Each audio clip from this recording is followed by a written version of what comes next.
বৈষম্য বিরোধী কোটা সংস্কার আন্দোলনে পুলিশের গুলিতে প্রথম শহীদ বেগম রোকেয়া বিশ্ববিদ্যালয়ের আন্দোলনরত ছাত্র আবু সাইদের গ্রামের বাড়ি বাবনপুরে বৈষম্য বিরোধী কেন্দ্রীয় সমন্বয়কদের একটি প্রতিনিধি দল মঙ্গলবার দুপুরে তার পরিবারের সাথে দেখা করেছে।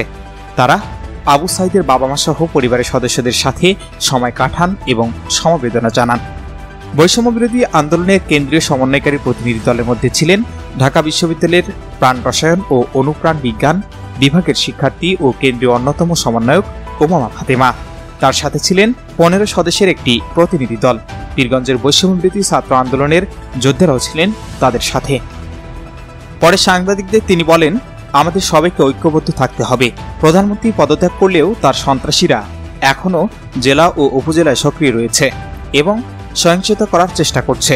যারা আন্দোলনে সক্রিয় ছিল তাদের টার্গেট করে ক্ষতি করার চেষ্টা করছে।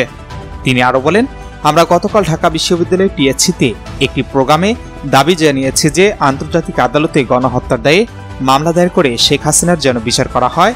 আবু সাইদ সহ অন্যান্য সকলের হত্যার বিচার আমরা আদায় করব। সবাইকে ছাড়া বাংলাদেশের জনগণকে বলতে চাই, আমাদের ঐক্যবদ্ধ থাকতে হবে। এখানে আওয়ামী লীগ হয়তো প্রধানমন্ত্রী শেখ হাসিনা হয়তো পদত্যাগ করেছে, কিন্তু তার সন্ত্রাসীরা এখনও জেলা উপজেলা পর্যায়ে সক্রিয় আছে এবং নানান ধরনের সহিংসতা করার চেষ্টা করছে। আমাদের যারা আন্দোলনে সক্রিয় ছিল তাদেরকে টার্গেট করে তাদের ক্ষতি করার চেষ্টা করছে। তো আমাদের সবাইকে সতর্ক থাকতে হবে এবং ঐক্যবদ্ধ থাকতে হবে, কোনো ধরনের সহিংসতা যাতে এখানে না ঘটে এবং কোনো দুষ্কৃতিকারী শক্তি যাতে এখানে কোনো ধরনের সুযোগ না পায়। এই ব্যাপারে আমাদের ছাত্র জনতাকে আসলে ঐক্যবদ্ধভাবে উদ্যোগ নিতে হবে। গতকালকেও ঢাকা বিশ্ববিদ্যালয়ের টিএসসিতে আমরা একটা প্রোগ্রাম করেছিলাম আন্তর্জাতিক আদালতে শেখ হাসিনার বিরুদ্ধে যাতে দ্রুত মামলা দায়ের করে তার বিচার করা হয় এবং গণহত্যার দায়ে এইটাই হচ্ছে যে আমাদের পক্ষ থেকে বর্তমানে দাবি তোলা হচ্ছে। এখন আবু সাইদের হত্যাটাকে নানানভাবে কিন্তু ধামাচাপা দেওয়ার চেষ্টা হয়েছে।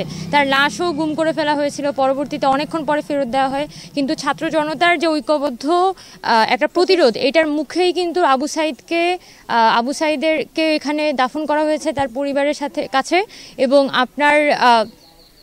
এটার কারণে কিন্তু আবু সাইদের হত্যা মামলায় যে একটা কিশোরকে গ্রেফতার করা হয়েছিল তাকেও কিন্তু মুক্তি দিতে হয়েছে। অর্থাৎ আমাদের আইনশৃঙ্খলা বাহিনী বুঝতেই পারছে আবু সাইদের হত্যা যদি তারা ন্যায় বিচার না করে তাহলে জনগণ কিন্তু ছেড়ে দিবে না। এর শুধুমাত্র আবু সাইদ না, অন্যান্য যারা নিহত হয়েছে তাদের সকলের মৃত্যুর যে ন্যায় বিচার আমরা আদায় করে ছাড়বো, এটা আমাদের পক্ষ থেকে প্রতিশ্রুতি এবং সেটা উদ্যোগ আমরা গ্রহণ করছি। পরে তারা আন্দোলনকালীন ঢাকার বাড্ডায় পুলিশের গুলিতে নিহত পীরগঞ্জের আরেক প্রতিবন্ধী যুবক সোহাগ মিয়ার বাড়ি উপজেলার বড় পাহাড়পুর গ্রামে গিয়ে তার মা বাবা সহ পরিবারের সাথে দেখা করেন। উল্লেখ্য, বৈষম্য বিরোধী কোটা সংস্কার ছাত্র আন্দোলনে বিরোধীর অন্যতম সমন্বয়ক ছিলেন ইংরেজি বিভাগের 12তম ব্যাচের শিক্ষার্থী শহীদ আবু সাইদ। আন্দোলন চলাকালে গত 16 জুলাই বেগম রোকেয়া বিশ্ববিদ্যালয় সংলগ্ন পার্ক মোড়ে পুলিশের সঙ্গে শিক্ষার্থীদের সংঘর্ষ হয়। এতে পুলিশের গুলিতে শহীদ হন আবু সাইদ। অপরদিকে গত 19 জুলাই ঢাকার বাড্ডায় আন্দোলন চলাকালীন সময়ে মায়ের ওষুধ আনতে গিয়ে বুকে গুলি লেগে প্রাণ হারায় প্রতিবন্ধী যুবক সোহাগ। Shahinur Rahman, news desk, ABN 24। Easy buy electronics, এখানে খুচরা ও পাইকারি এবং সহজ কিস্তিতে সিঙ্গার, যমুনা ও অল্টারনেটিভ ফ্রিজ সহ সকল পণ্য বিক্রি করা হয়। প্রোপাইটার মোহাম্মদ আব্দুর রাজ্জাক মণ্ডল।